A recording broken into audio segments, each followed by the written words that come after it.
Bonjour et bienvenue dans ce tutoriel qui vous explique les spécificités pour la lettre sur 2 pages. En fait, c'est surtout le passage de la première à la deuxième page pour tous les éléments de base. Nous en avons déjà discuté dans un autre tutoriel.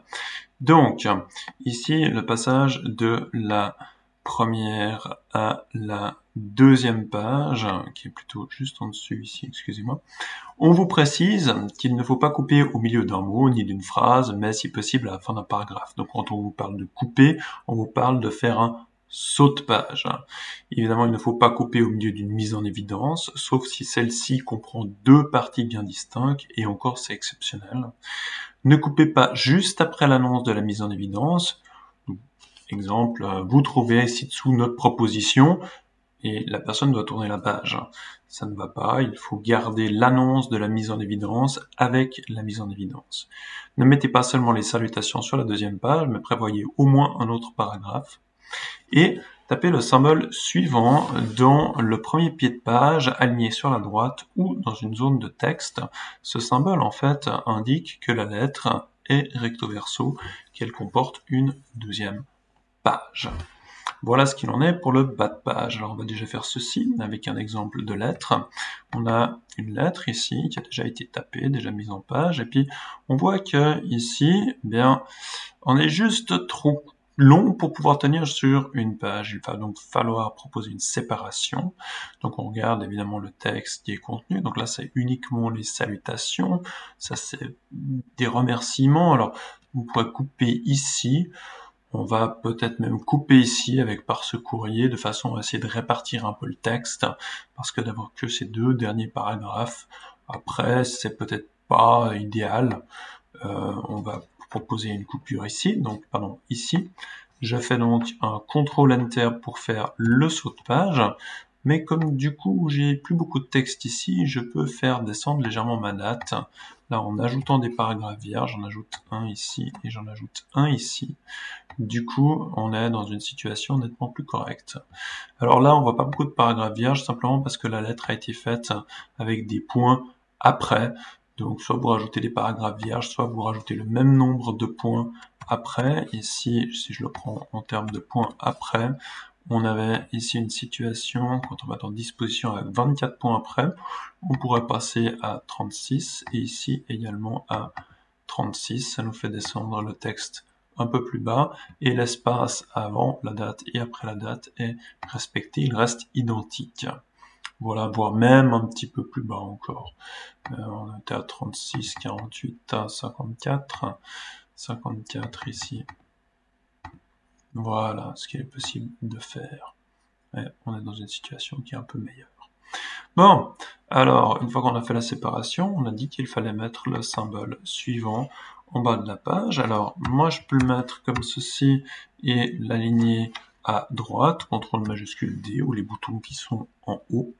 Faites juste attention, si vous avez un pied de page qui est à ajouter, vous ne pouvez pas simplement faire comme si ceci un alignement à droite. Si, par exemple, je ne sais pas, on vous demande de mettre votre prénom et votre nom, en bas ici, ou votre prénom et votre nom de famille. Après, vous êtes obligé d'appuyer simplement sur la touche Tab et vous assurer qu'on ait bien un taquet de tabulation ici à droite. On a bien le symbole qui est ici en bas à droite. L'autre possibilité, c'est d'insérer une zone de texte, insertion, zone de texte, dessiner une zone de texte, on fait un petit carré là, et on met le symbole, hop, qu'on va venir déplacer ici vers le bas. Hop, alors on peut même le laisser dans le texte si jamais il y avait un pied de page indiqué. Par contre, ce qu'il ne faut pas oublier de faire dans ce cas-là, c'est que votre zone de texte, eh bien, il va falloir enlever le contour, et ici, contour, hop, sans contour, sinon ça se voit à l'impression. Voilà pour ce qui est du symbole, voilà ce qui est pour du passage de la première à la deuxième page. Attention! Au début de la deuxième page, vous devez venir dans l'entête, et dans l'entête, vous devez indiquer l'adresse du destinataire ainsi que la date. Alors pour faire ceci, vous avez tout intérêt à vous baser sur la brochure, et vous avez ici un exemple. Là, c'est l'adresse du destinataire. Donc on a Monsieur Pierre de Moret, un tiret pour séparer ici. L'adresse abrégée, c'est-à-dire qu'on a uniquement le numéro postal et le lieu. De nouveau un tiret pour séparer. Et puis on a la date. Alors on peut mettre le avant ou ne pas le mettre. Vous avez un deuxième exemple dans la brochure où, sauf erreur, ça n'est pas mis. Et à droite, on va indiquer le numéro de la deuxième page. Deuxième exemple que vous avez dans la brochure, je vous le montre ici, c'est l'exemple d'une lettre complète. Ici, ah bah oui, on a remis le, on le mettra également. Donc, on a de nouveau la même chose, Monsieur Jules Grob, Yverdon, etc. Donc, hop là, pardon, hop, on va se baser sur cet exemple-là, et on va faire la même chose. Alors, destinataire, alors on va pas écrire directement Monsieur, parce qu'il faut vérifier à qui est-ce qu'elle est adressée, cette lettre. Cette lettre est adressée à Monsieur Pierre Muller. Alors, si vous voulez un tout petit peu plus vite, vous sélectionnez tout ceci. Vous faites un CTRL-C pour copier. Vous revenez là-bas en bas. Vous faites un double clic dans l'entête. CTRL-V. Hop. Et puis ici, vous allez annuler toute la mise en forme. CTRL-Q. Et vous pouvez maintenant simplement rajouter les éléments qui vous intéressent. Alors, on va abréger le prénom avec un P point. Ou éventuellement même supprimer le prénom. Vous verrez quand on ferait du publipostage, le P point, on ne pourra plus le mettre. Donc soit on met le prénom en toutes lettres, soit on ne met pas le prénom.